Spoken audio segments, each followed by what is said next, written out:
आज का जो मुद्दा है या इश्यूज है या डिबेट है, वो डिबेट है कि संसदीय शासन प्रणाली, ठीक, और संसदीय शासन प्रणाली को लेकर या अध्यक्षीय शासन प्रणाली को लेकर एक डिबेट चलता है।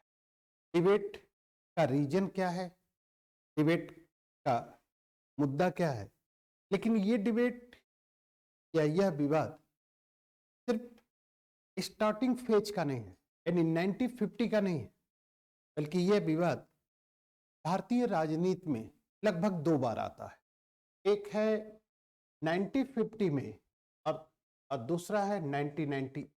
2 मुद्दे हैं और दोनों बार यह प्रश्न खड़ा किया जा रहा है, ये क्वेश्चन राइज किया जा रहा है कि शासन प्रणाली को लेकर किस प्रकार की शासन प्रणाली भारत में अपनाई जाए। ठीक, विवाद या मुद्दा इसी पर खड़ा होता है। अब कॉन्स्टिट्यूएंट असेंबली इस विषय को लेकर 2 भागों में बंटते हुए दिखाई पड़े। 2 भाग में कॉन्स्टिट्यूएंट असेंबली डिवाइड होती है। एक भाग कहता है कि हमें अमेरिका के अध्यक्षीय शासन प्रणाली को अपनाना चाहिए, ठीक, और अमेरिका के अध्यक्षीय शासन प्रणाली में सेपरेशन ऑफ पावर की थियरी लागू है। एनिमीज कि यहां पर विधायिका कार्यपालिका के बीच कोई संबंध नहीं है। विधायिका अलग है, कार्यपालिका अलग है, न्यायपालिका अलग है। अगर भारत में देखें तो न्यायपालिका अलग है, लेकिन विधायिका और कार्यपालिका का अलगाव नहीं है, क्योंकि आर्टिकल 50 मैंने डिस्कस कर रहा था कि आर्टिकल 50 में separation between executive and judiciary है, but no separation between legislative and executive. तो अगर ये स्थिति है, ये सिचुएशन है कि विधायिका और कार्यपालिका के बीच जो सेपरेशन नहीं है, तो अध्यक्षीय शासन प्रणाली की स्थिति या अध्यक्षीय शासन प्रणाली के स्थिति को लेकर एक मुद्दा चल रहा है। तो जो लोग अध्यक्षीय शासन प्रणाली का समर्थन करते हैं, उन लोगों का तर्क है कि लंबे समय तक भारत पर विदेशियों का वर्चस्व था और विदेशियों के वर्चस्व होने के कारण भारत लंबे समय तक शोषण का शिकार हुआ। इसलिए जब भारत उपनिवेशवाद के चंगुल से मुक्त होकर एक स्वतंत्र राज्य के रूप में अस्तित्व में आता है, तो आर्थिक दृष्टि से एकदम पिछड़ा हुआ राज्य था। इसलिए भारत के समक्ष केवल सामाजिक विकास की चुनौती नहीं थी, केवल राजनीतिक विकास की चुनौती नहीं थी, बल्कि सामाजिक, आर्थिक, राजनीतिक के साथ साथ आर्थिक विकास भी एक चुनौती थी। और आर्थिक विकास के लिए आवश्यक है कि राजनीतिक व्यवस्था स्थिर हो, स्थायित्व लिए हो, और स्थायित्व राजनीतिक व्यवस्था केवल अमेरिका का अध्यक्षीय शासन प्रणाली ही दे सकता है, क्योंकि अमेरिकी अध्यक्षीय शासन प्रणाली में जो वहां की कार्यपालिका है वह विधायिका के प्रति उत्तरदायी नहीं है। लेकिन अगर महाभियोग की प्रक्रिया को हटा दिया जाए अमेरिका से, तो अमेरिका का राष्ट्रपति जो कार्यपालिका का प्रमुख है, वह अपना 4 साल का कार्यकाल या अपना टेन्योर पूरा करता है। यानी महाभियोग की प्रक्रिया के अतिरिक्त उसे उसके टेन्योर से पहले उसे हटाया नहीं जा सकता। इसलिए presidential system stable political system है। इसलिए अध्यक्षीय शासन प्रणाली के जो समर्थक हैं, जो फॉलोअर हैं, कॉन्स्टिट्यूएंट असेंबली के जो मेंबर हैं, वह कहते हैं कि अध्यक्षीय शासन प्रणाली के लिए आवश्यक है, भारत के आर्थिक विकास के लिए आवश्यक है कि पॉलिटिकल सिस्टम स्टेबल हो। इसलिए कुछ लोग अध्यक्षीय शासन प्रणाली का समर्थन करते हैं, अध्यक्षीय शासन प्रणाली की डिमांड करते हैं कि स्वतंत्र भारत के लिए हमें अमेरिका के समान अध्यक्षीय शासन प्रणाली को अपनाना होगा। ठीक, एक कॉन्स्टिट्यूएंट असेंबली का एक ब्लॉक या एक गुट स्वतंत्र भारत के लिए अध्यक्षीय शासन प्रणाली का समर्थन कर रहा है। क्लियर। लेकिन दूसरी ओर कॉन्स्टिट्यूएंट असेंबली के जो सदस्य हैं, जिसमें अधिकांश मैक्सिमम सदस्य हैं, उन लोगों का मानना है कि अगर हम अमेरिका के अध्यक्षीय शासन प्रणाली की स्थापना करते हैं तो भारत के समक्ष अनेक चुनौतियां खड़ी हो सकती हैं, और उस चुनौतियों का जो सबसे बड़ा इंपैक्ट होगा वह इंपैक्ट ये पड़ेगा कि जिन उद्देश्यों को लेकर या जिन लक्ष्यों को लेकर भारतीय जनता राष्ट्रीय आंदोलन में शामिल हुई थी, वह लक्ष्य या उद्देश्य पूरे नहीं हो सकते। अब ये एक कंट्रोवर्सी, इसलिए जब संसदीय शासन प्रणाली के समर्थक या संसदीय शासन प्रणाली के फॉलोवर अध्यक्षीय शासन प्रणाली के विरुद्ध जो तर्क देते हैं, उस तर्क के अनुसार कहते हैं कि यदि हम स्वतंत्र भारत के लिए अमेरिका के अध्यक्षीय शासन प्रणाली को अपनाते हैं तो भारत के समक्ष जो चुनौतियां होंगी, भारत के समक्ष जो चैलेंजेस आएंगे, वो कई प्रकार के चैलेंज है। पहला चैलेंज है कि राजनीतिक व्यवस्था स्थिर तो हो जाएगी, लेकिन जनता के हितों की पूर्ति नहीं हो सकेगी, क्योंकि बहुत लंबे समय तक भारत के लोग राजनीतिक व्यवस्था से अलग रहे हैं। जो अलग हैं, इस अलगाव के यानी राजनीतिक व्यवस्था से अलगाव के कारण उनमें जो अनुभवहीनता है, उन अनुभवहीनता के कारण वो पॉलिटिकली अनएक्सपीरियंस पर्सन है, और अनएक्सपीरियंस पर्सन को यदि अमेरिकी राष्ट्रपति के समान अनलिमिटेड पावर दे दिया जाता है तो ज्यादा संभावना होगी कि वह उस पावर का मिसयूज करे।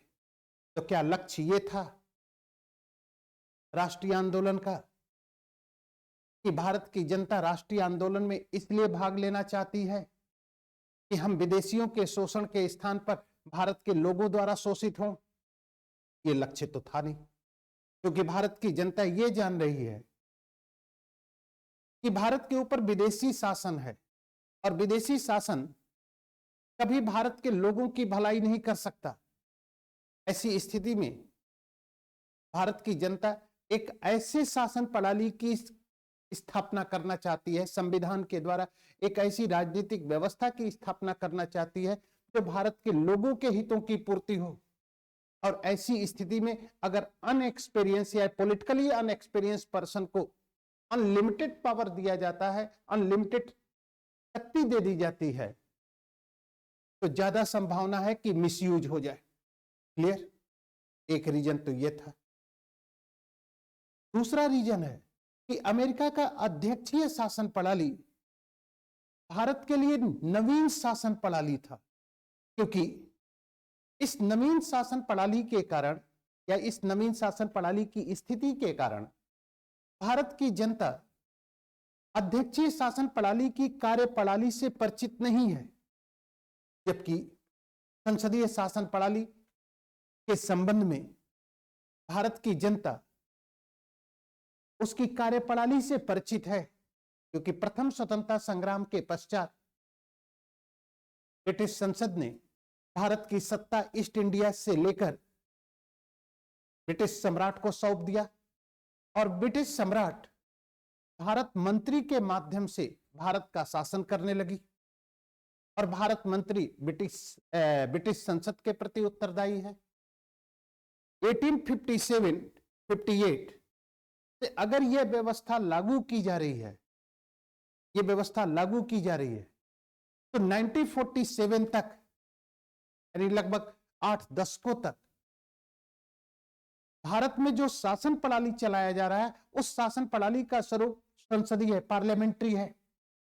और पार्लियामेंट्री सिस्टम होने के नाते, पार्लियामेंट्री सिस्टम की स्थापना होने के नाते संसदीय शासन प्रणाली की कार्यप्रणाली से भारत की जनता पूर्णतः अवगत है, एब्सोल्युटली नॉलेजेबल है। यानी ये कह सकते हैं कि संसदीय शासन प्रणाली भारत के लोगों के लिए कोई नवीन शासन प्रणाली नहीं थी। उसकी कार्यप्रणाली से भारत की जनता परिचित है। इसलिए अगर अध्यक्षीय शासन प्रणाली को अपनाते हैं तो वो भारत के लिए एक नवीन शासन प्रणाली है। इसकी कार्यप्रणाली से भारत की जनता परिचित नहीं है, जबकि संसदीय शासन प्रणाली की कार्यप्रणाली से भारत की जनता पूर्णतः परिचित थी। एक मुद्दा तो ये निकल गया, या एक तर्क ये भी था। तीसरा जो मुद्दा था, तीसरा जो तर्क दिया गया वह यह तर्क था कि स्वतंत्रता के पश्चात भारत की स्थिति ऐसी नहीं थी कि अध्यक्षीय शासन के रूप में या अध्यक्षीय शासन प्रणाली के रूप में किसी नवीन शासन प्रणाली का प्रयोग किया जाए भारत में, क्योंकि भारत विभाजन, सांप्रदायिक दंगे, तमाम प्रकार की ऐसी घटनाएं होती हैं जिसमें भारत के समक्ष अनेक राजनीतिक चुनौतियां खड़ी हो जा रही हैं, और इस राजनीतिक चुनौतियों के कारण किसी नवीन शासन प्रणाली को अपनाया नहीं जा सकता। और जो सबसे महत्वपूर्ण चीज थी, जो सबसे इंपॉर्टेंट चीज थी कि संविधान सभा स्वतंत्र भारत के लिए एक ऐसे शासन प्रणाली की स्थापना करना चाहती थी जिसका स्वरूप उत्तरदायी हो, क्योंकि ब्रिटिश सरकार यानी स्वतंत्र भारत ब्रिटिश औपनिवेशिक शासन काल में ब्रिटिश सरकार भारत की जनता के प्रति उत्तरदायी नहीं है। इसलिए ब्रिटिश सरकार का भारतीय स्वरूप अत्याचारी और शोषणकारी था। अगर ब्रिटिश सरकार अगर कि अत्याचारी और शोषणकारी प्रवृत्ति के का मूल कारण है कि ब्रिटिश सरकार का भारतीय जनता के प्रति उत्तरदायित्व न होना, एक रीजन तो यह था। ठीक है, इन स्थितियों को ले ले या इन स्थितियों के आधार पर जो था या जो स्थिति थी वह स्थिति थी कि संविधान सभा इस निष्कर्ष पर पहुंचती है कि अगर भारत की जनता को अत्याचार और शोषण से अगर बचाना है तो एक ऐसे शासन प्रणाली को स्थापित करना होगा जो भारत की जनता के ऊपर अत्याचार न करे, भारत की जनता का शोषण न करे। और इसके लिए आवश्यक है कि एक ऐसी शासन प्रणाली के रूप में संसदीय शासन प्रणाली के रूप में सबसे उपयुक्त शासन प्रणाली को वो मानते हैं। इन तमाम तर्कों को लेकर संविधान सभा के सदस्य बहुमत के साथ इस निर्णय पर पहुंचे कि स्वतंत्र भारत के लिए जो शासन प्रणाली सबसे उपयुक्त शासन प्रणाली होगी वह शासन प्रणाली संसदीय शासन प्रणाली है, क्योंकि संसदीय शासन प्रणाली में मंत्रिपरिषद कार्यपालिका के प्रति उत्तरदायी होती, विधायिका के प्रति उत्तरदायी होती। अब अगर कार्यपालिका विधायिका के प्रति उत्तरदायी है तो विधायिका और कार्यपालिका के मध्य एकीकरण होना आवश्यक है। और यही कारण था कि विधायिका और कार्यपालिका को एकीकरण करने के उद्देश्य से विधायिका और कार्यपालिका को विधायिका के प्रति उत्तरदायी बनाने के उद्देश्य से आर्टिकल 50 में कार्यपालिका और न्यायपालिका के बीच पृथक्करण किया जाता है, न कि विधायिका और कार्यपालिका के बीच। राज्य के रूप में विधायिका और कार्यपालिका का एकीकरण है, चाहे वह राज्य की परिभाषा आर्टिकल 12 में दी गई हो और आर्टिकल 36 में दी गई हो। ठीक, अब दूसरा क्वेश्चन तो ये भी प्रश्न है कि अगर विधायिका और कार्यपालिका के बीच एकीकरण हो जाता है, यानी विधायिका के सदस्य ही कार्यपालिका के सदस्य होंगे और कार्यपालिका के सदस्य होने के लिए आवश्यक है कि विधायिका के सदस्य हों, लेकिन संविधान के अंतर्गत यह व्यवस्था की गई है कि यदि कोई व्यक्ति बिना विधायिका का सदस्य हुए कार्यपालिका के सदस्य के रूप में नियुक्त किया जाता है तो उसे 6 माह के अंदर किसी न किसी सदन का सदस्य होना जरूरी है, और यह 6 माह की अवधि एक कार्यकाल में सिर्फ एक बार किसी भी व्यक्ति को प्राप्त होगी। ठीक, ये सब निर्णय लेने के बाद यह इस समस्या का समाधान 1950 में हो जाता है और यह निर्णय लिया जाता है कि स्वतंत्र भारत के लिए सबसे उपयुक्त शासन प्रणाली उत्तरदायी शासन प्रणाली के रूप में संसदीय शासन प्रणाली है। विवाद यहां पर खत्म हो गया। लेकिन विवाद की स्थिति कब खड़ी होती? विवाद की स्थिति 1998 में फिर खड़ी हो गई और इस खड़े होने का कारण था राजनीतिक अस्थिरता। राजनीतिक अस्थिरता और राजनीतिक अस्थिरता का दौर 1989 के चुनाव के पश्चात होता है या चुनाव से होता है, जब किसी भी राजनीतिक दल को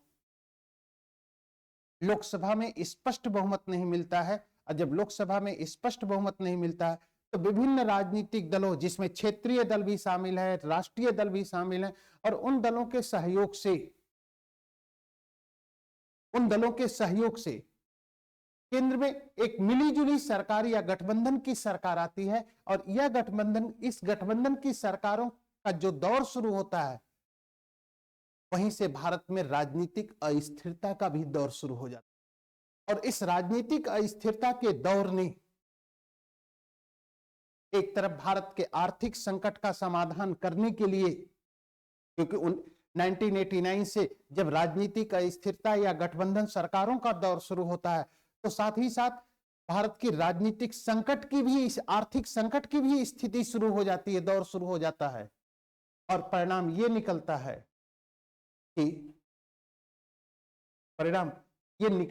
कि इस राजनीतिक अस्थिरता या जो पॉलिटिकल अनस्टेबिलिटी है, क्या यह पॉलिटिकल अनस्टेबिलिटी भारत के आर्थिक संकट का समाधान कर सकती है? क्या आर्थिक संकट के समाधान के लिए सरकार द्वारा जो भी नीतियां अपनाई जाएंगी, उसका समाधान करने के लिए राजनीतिक अस्थिरता के रूप में जो गठबंधन का दौर चल रहा है, क्या यह गठबंधन का दौर समाधान कर पाएगा? ये कई चीजें। अब राजनीतिक अस्थिरता का आलम क्या था कि 1989 से लेकर 1998 तक, लगभग 10 सालों तक, एक दशक तक कई सरकारें आती हैं, कई सरकारों का पतन होता है।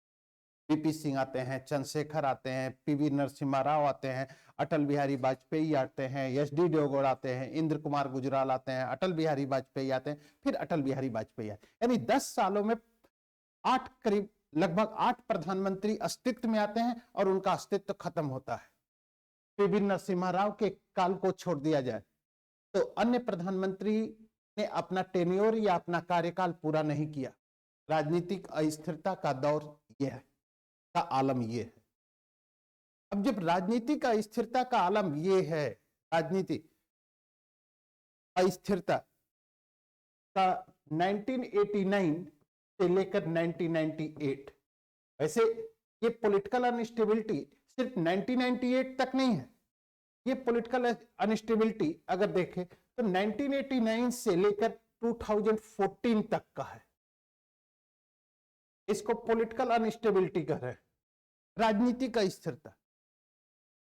और राजनीतिक अस्थिरता का मतलब होता है कि किसी भी राजनीतिक दल को लोकसभा में स्पष्ट बहुमत प्राप्त नहीं होना, अंग पार्लियामेंट का निर्माण होना।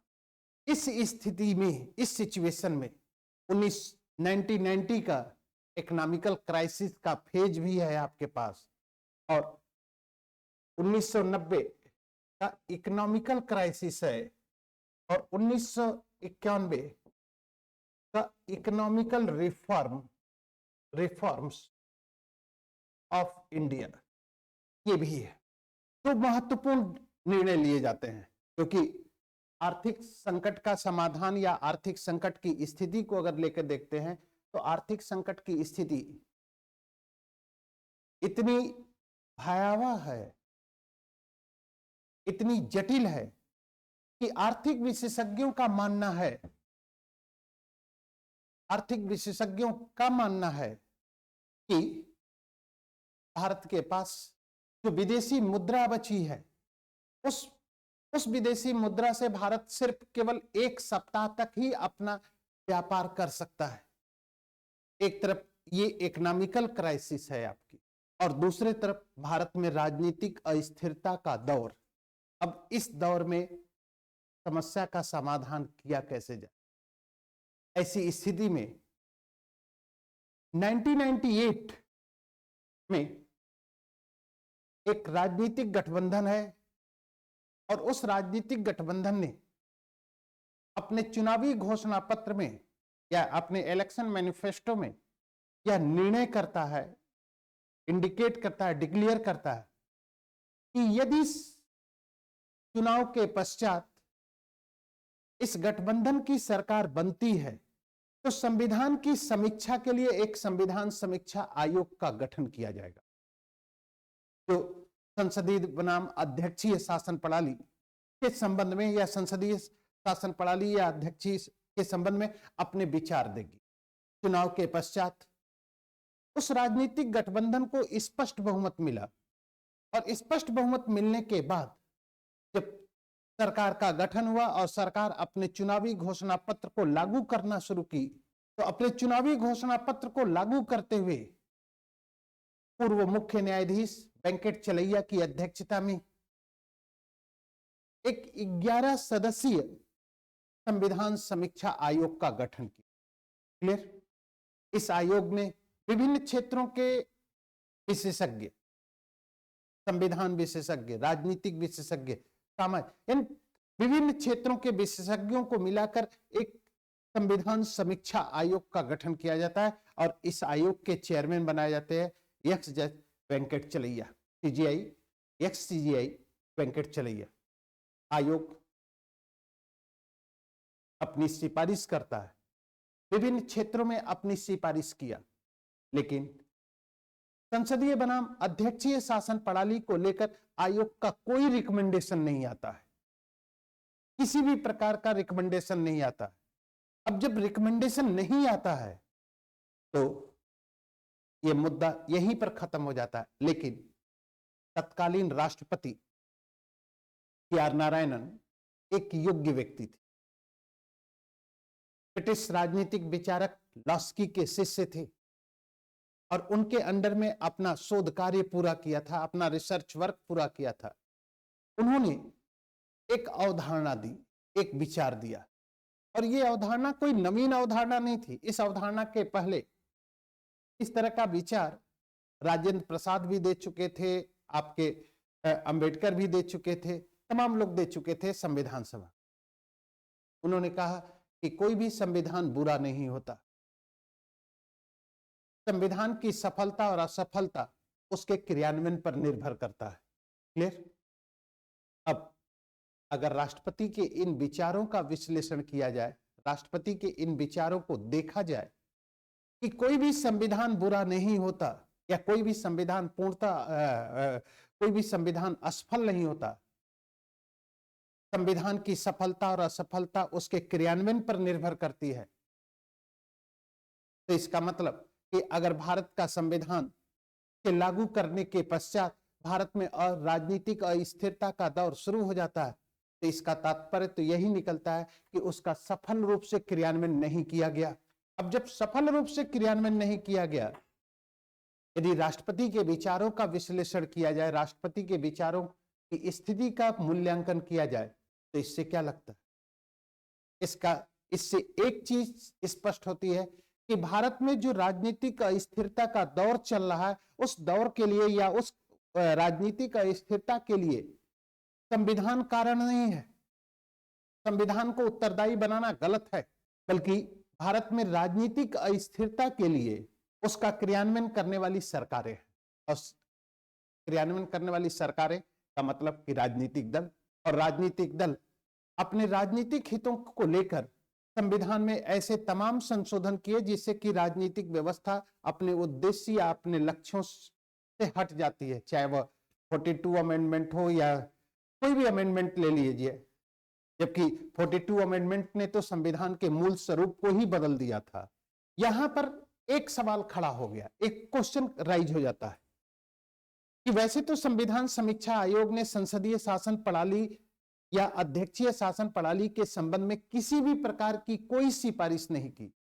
लेकिन प्रश्न यहां पर यह खड़ा होता है कि क्या अगर संविधान समीक्षा आयोग भारत में राजनीतिक अस्थिरता का कारण शासन प्रणाली को मानते हुए संसदीय शासन प्रणाली को जिम्मेदार माने और उसके स्थान पर अध्यक्षीय शासन प्रणाली की सिफारिश करे, तो क्या संसद संसदीय शासन प्रणाली के स्थान पर अध्यक्षीय शासन प्रणाली की स्थापना कर सकता है? एक सवाल यही है, क्वेश्चन ये सबसे महत्वपूर्ण है कि यदि संविधान समीक्षा आयोग यह सिफारिश करे कि भारत की राजनीतिक स्थिरता के लिए, भारत की पॉलिटिकल स्टेबिलिटी के लिए संसदीय शासन प्रणाली के स्थान पर अध्यक्षीय शासन प्रणाली या अमेरिका की अध्यक्षीय शासन प्रणाली सबसे उपयुक्त शासन प्रणाली है और उस शासन प्रणाली को अपनाया जाना चाहिए जिससे कि भारत में राजनीतिक स्थिरता के स्थान पर स्थिरता का दौर स्थापित हो जाए, तो क्या संसद संसदीय शासन प्रणाली के स्थान पर अध्यक्षीय शासन प्रणाली या अमेरिका के अध्यक्षीय शासन प्रणाली को स्थापित कर सकता है? ये एक जटिल समस्या है कि नहीं? तो क्या आप लोग इस बात से सहमत हैं कि यदि संविधान समीक्षा आयोग भारत में राजनीतिक स्थिरता के लिए अध्यक्षीय शासन प्रणाली को उपयुक्त मानता है, अध्यक्षीय शासन प्रणाली को अगर सुटेबल मानता है, तो क्या संसद ऐसा कर सकती है? कोई जवाब दे सकता है? नहीं कर सकती। क्यों नहीं कर सकती? क्योंकि संसदीय शासन प्रणाली को उच्चतम न्यायालय ने संविधान के आधारभूत ढांचे के रूप में परिभाषित कर चुकी, यानी संसदीय शासन प्रणाली या उत्तरदायी शासन प्रणाली संविधान का आधारभूत ढांचा है। तो अगर संसदीय शासन प्रणाली या संसदीय शासन प्रणाली संविधान का आधारभूत ढांचा है और संविधान का आधारभूत ढांचा संसद की संविधान संशोधन करने की शक्ति पर प्रतिबंध लगाता है और यह स्पष्ट करता है कि संसद आर्टिकल 368 का प्रयोग करके संविधान में ऐसा कोई भी संशोधन नहीं कर सकेगा जो आधारभूत ढांचा के विरुद्ध हो, तो ऐसी स्थिति में यदि आयोग सिफारिश भी करता है तो क्या संसद आर्टिकल 368 का प्रयोग करके संसदीय शासन प्रणाली के स्थान पर अध्यक्षीय शासन प्रणाली की स्थापना कर सकता है? अगर संसद के संविधान संशोधन करने की शक्ति पर यह प्रतिबंध है, ये रिस्ट्रिक्शन है, लगा हुआ है, तो क्या राजनीतिक व्यवस्था में शामिल लोग इस बात को नहीं जानते थे कि संसद की संविधान संसद को संशोधन करने की शक्ति देता है, लेकिन यह संशोधन करने की शक्ति अनलिमिटेड न होकर बल्कि लिमिटेड है। इसका तात्पर्य तो यह निकलता है कि राजनीतिक व्यवस्था या सरकार में शामिल लोग भारत के राजनीतिक संकट के लिए या भारत की राजनीतिक अस्थिरता के लिए संविधान को दोषी ठहराते हैं, स्वयं अपने जिम्मेदारी से बचने का प्रयास करते हैं। का मतलब तो यही निकलता है, जबकि संविधान इसके लिए जिम्मेदार है नहीं। और जब के.आर. नारायणन ने जब इस मामले में हस्तक्षेप किया कि कोई भी संविधान पूर्णतः कोई भी संविधान असफल नहीं होता, बल्कि संविधान की सफलता और असफलता उसके क्रियान्वयन पर निर्भर करती है, तो ऐसी स्थिति में भारत का संविधान भी असफल नहीं है। क्योंकि असफलता का आलम कैसे हम मान ले, असफलता कैसे कही जा सकती, कैसे ये माना जा सकता है कि भारत का संविधान या भारतीय संविधान द्वारा जो स्थापित राजनीतिक व्यवस्था है वह असफल है? अगर असफल है तो आज विश्व का सबसे बड़ा लोकतंत्र होने का निर्धारण भारत का संविधान ही तो करता है। संविधान द्वारा जिस संसदीय प्रजातंत्र या जिस लोकतांत्रिक व्यवस्था की स्थापना की गई, वह लोकतांत्रिक व्यवस्था 74 सालों से डे बाय डे या दिन प्रतिदिन विकसित होती जा रही है और विकसित होते हुए स्वयं को, अपने आप को विश्व के सबसे बड़े लोकतंत्र के रूप में अपने आप को स्थापित कर रही है। ये भी तो है। इस तरह से इस विवाद का समापन हो जाता है।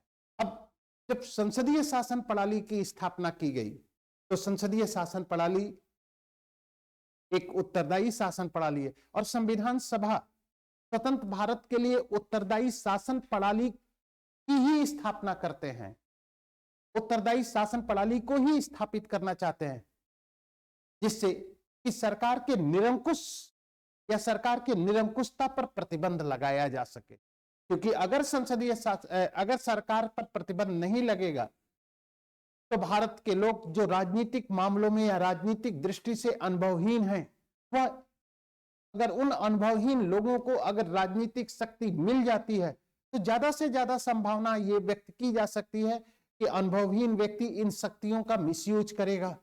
इसीलिए उस पर नियंत्रण की जरूरत है कि नहीं?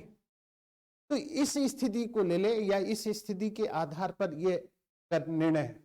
अब उत्तरदायी शासन प्रणाली के रूप में संसदीय शासन प्रणाली को अपना लिया गया, और जब संसदीय शासन प्रणाली को अपना लिया गया तो संसदीय शासन प्रणाली में दो प्रकार की कार्यपालिका होती है, दो प्रकार की एग्जीक्यूटिव पाई जाती है, एक नाम मात्र, एक नॉर्मल हेड और एक रियल हेड। एक नाम मात्र की कार्यपालिका और एक वास्तविक कार्यपालिका। नाम मात्र की कार्यपालिका वह कार्यपालिका होती है जिसके नाम से तो शासन किया जाता है लेकिन वो वास्तव में शासन की शक्तियों का प्रयोग नहीं करता, जैसे भारत का राष्ट्रपति और ब्रिटेन का सम्राट। लेकिन भारत का राष्ट्रपति वंशानुगत नहीं होता, इसलिए भारत एक लोकतांत्रिक गणराज्य है, डेमोक्रेटिक रिपब्लिक है। जबकि ब्रिटेन का सम्राट वंशानुगत होता है, इस स्थिति में ब्रिटेन लोकतांत्रिक तो है लेकिन रिपब्लिक नहीं, क्योंकि वहां का राज्य प्रमुख वंशानुगत है, निर्वाचित नहीं होता, हेरेडिटी बेस पे, वंशानुगत यानी पीढ़ी दर पीढ़ी। तो इन स्थितियों को ले लें या इन स्थितियों के आधार पर एक स्थिति ये भी आ गई। वास्तविक कार्यपालिका वह कार्यपालिका होती है जो शासन की शक्तियों का प्रयोग करता है, जैसे प्रधानमंत्री की अध्यक्षता में गठित मंत्रिपरिषद, प्रधानमंत्री की अध्यक्षता में गठित मंत्रिपरिषद। तो अगर प्रधानमंत्री की अध्यक्षता में गठित मंत्रिपरिषद ये वास्तविक कार्यपालिका है, और नाम मात्र की कार्यपालिका वह कार्यपालिका है जिसके नाम से शासन तो किया जाता है लेकिन वह वास्तव में शासन शक्तियों का प्रयोग नहीं करता। दूसरी विशेषता है कि मंत्रिपरिषद सामूहिक रूप में निम्न सदन के प्रति उत्तरदायी होगा। इस 75(3) आर्टिकल 75(3) कलेक्टिव रिस्पॉन्सिबिलिटी, ये दोनों लक्षण भारत के संसदीय शासन प्रणाली में है और ब्रिटेन के भी संसदीय शासन प्रणाली। लेकिन तो संसदीय शासन प्रणाली का तीसरा लक्षण भारत और ब्रिटेन के संसदीय शासन प्रणाली के बीच डिफरेंस करता है, विभिन्नता लाता है, क्योंकि ब्रिटिश संसदीय शासन प्रणाली में संसद की सर्वोच्चता है, सुपरमेसी ऑफ पार्लियामेंट है। सुपरमेसी ऑफ पार्लियामेंट का मतलब कि ब्रिटेन में यह परंपरा है कि ब्रिटिश संसद कभी गलती कर ही नहीं सकती। अब जब यह अनुमान लगा दिया जाए कि ब्रिटिश संसद कभी गलती कर ही नहीं सकती तो उस पर प्रतिबंध लगाने की जरूरत नहीं होगी। जैसे अगर यह कहा जाए आपसे, एक एग्जाम्पल में समझाता हूं कि यदि आप लोग जब घर से चलते हैं तो आपके पेरेंट्स या आपके गार्जियन कुछ ना कुछ गाइडलाइन जरूर दिया होगा, और ऐसी स्थिति पर मैं आप लोगों से एक क्वेश्चन राइज करना चाहता हूं कि आप लोग ऐसे एक मेरिट और एक डिमेरिट ऐसा बता दीजिए अपना, यानी एक मेरिट और डिमेरिट ऐसा बता दीजिए जो आपके फादर या आपके गार्जियन जानते हो। ऐसा कोई मेरिट और डिमेरिट है? थोड़ी जान लीजिए, मैं बता देता हूं जनरली होगा क्या। मेरिट होगी कि आप घूमते नहीं हैं, और डिमेरिट हो सकती है कि आप पैसे का मिसयूज बहुत करते हैं। तो जब घर से आप चलेंगे तो वो कभी भी आपसे ये नहीं कहेंगे कि बेटा घूमना मत, वो कहेंगे कि पैसा थोड़ा सोच समझ के खर्च करना, ठीक। और अगर आपके अंदर कोई डिमेरिट नहीं होती तो घर से चलते समय आपके ऊपर कोई प्रतिबंध नहीं लगाया जाता। इसीलिए क्योंकि उनको यह विश्वास है या यह ज्ञान है कि मेरा बेटा ये गलत काम करेगा नहीं। उसी प्रकार ब्रिटिश संसद के संबंध में ब्रिटेन के लोगों का यह मानना है कि ब्रिटिश संसद कभी गलती कर ही नहीं सकती, और अगर ब्रिटिश संसद कभी गलती कर ही नहीं सकती तो ब्रिटिश संसद के ऊपर सर्वोच्च प्रतिबंध क्यों? प्रतिबंध की आवश्यकता तो उन स्थानों पर होती है जहां पर गलती की संभावना होती है। और ब्रिटेन में यह परंपरा है कि ब्रिटिश संसद कभी गलती कर ही नहीं सकती, तो प्रतिबंध लगाने की जरूरत क्या है। इसलिए ब्रिटिश संसद की सर्वोच्चता के संबंध में ब्रिटिश राजनीतिक विचारक डिमोले एक विचार देता है कि ब्रिटिश संसद स्त्री को पुरुष और पुरुष को स्त्री न बनाकर सब कुछ कर सकती है, जबकि भारत में संसद की सर्वोच्चता के स्थान पर संविधान की सर्वोच्चता को प्रमुखता दिया गया। कानून, संविधान में सुप्रीम लॉ यानी कानून की सर्वोच्चता को प्रदान किया गया। इस स्थिति में जब कानून की सर्वोच्चता या संविधान की सर्वोच्चता को प्रमुखता दिया गया, तो भारतीय संसद द्वारा बनाए गए किसी भी कार्य का एग्जामिन न्यायपालिका कर सकती है। इसलिए विधायिका और कार्यपालिका के कार्यों का परीक्षण करने की शक्ति न्यायपालिका के पास है, और जिस शक्ति के कारण न्यायपालिका विधायिका और कार्यपालिका के कार्यों का परीक्षण करती है, वह शक्ति न्यायपालिका की न्यायिक पुनरावलोकन की है। क्लियर? लेकिन 42वां अमेंडमेंट के द्वारा जब न्यायपालिका की न्यायिक पुनरावलोकन की शक्ति को समाप्त कर दिया गया, तो इसका तात्पर्य क्या निकला कि संसद के कार्यों का भी अब एग्जामिन नहीं होगा। जब संसद के कार्यों का भी एग्जामिन नहीं होगा, संसद के कार्यों का भी अगर जुडिशियल रिव्यू नहीं होगा, तो ब्रिटेन के समान भारत की संसद भी सर्वोच्च हो गई, जिसका रिजल्ट निकलता है कि भारत और ब्रिटेन दोनों की संसदीय शासन प्रणाली के बीच जो अब तक विभिन्नताएं थी, वह विभिन्नताएं खत्म हो गई। लेकिन जनता पार्टी की सरकार आती है, और जनता पार्टी की सरकार ने अपने चुनावी घोषणा पत्र में चुनाव के समय यह डिक्लेयर किया था कि अगर सरकार जनता पार्टी की आती है तो सरकार उन सभी स्थितियों को परिवर्तित करेगी जो 42वें संविधान संशोधन के पूर्व थी। और ऐसी स्थिति में 43rd अमेंडमेंट के द्वारा न्यायपालिका की न्यायिक पुनरावलोकन की शक्ति पुनः न्यायपालिका को दे दी गई। और जब न्यायपालिका को पुनः न्यायिक पुनरावलोकन की शक्ति दे दी गई, तो न्यायपालिका ने उसे संविधान के आधारभूत ढांचे के रूप में पुनः परिभाषित कर दिया। जब पुनः आधारभूत ढांचे के रूप में परिभाषित कर दिया, तो ऐसी स्थिति में अब पुनः भारत में संविधान की सर्वोच्चता हो गई और ब्रिटेन में संसद की सर्वोच्चता हो गई। और ये संसद और संविधान की सर्वोच्चता ही ब्रिटेन और भारत के संसदीय शासन प्रणाली की विभिन्नता का कारण है। और ये स्थिति आज भी, यानी आज भी ब्रिटेन की संसदीय शासन प्रणाली में संसद की सर्वोच्चता है, तो भारत के संसदीय शासन प्रणाली में संविधान। ये पूरी डिबेट थी, ये पूरी, ठीक। तो उसके बाद ये स्थिति हो जाती है।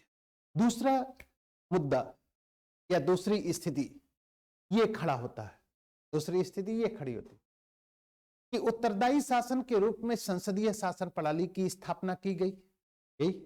और संसदीय शासन प्रणाली में दो प्रकार की कार्यपालिका पाई जाती, एक नॉर्मल हेड और एक real head. Normal head president के पास है, इसलिए जब संसदीय शासन प्रणाली अपनाया गया तो दो प्रकार की कार्यपालिका, और इस दो प्रकार की कार्यपालिका के कारण भारत का संविधान भी भारत में दो प्रकार की कार्यपालिका को स्थापित करता है, एक नाममात्र और एक वास्तविक। नाममात्र की कार्यपालिका राष्ट्रपति में है, इसलिए आर्टिकल 52 के अनुसार भारत का, और यहां से नेक्स्ट टॉपिक मैं कल से शुरू करूं।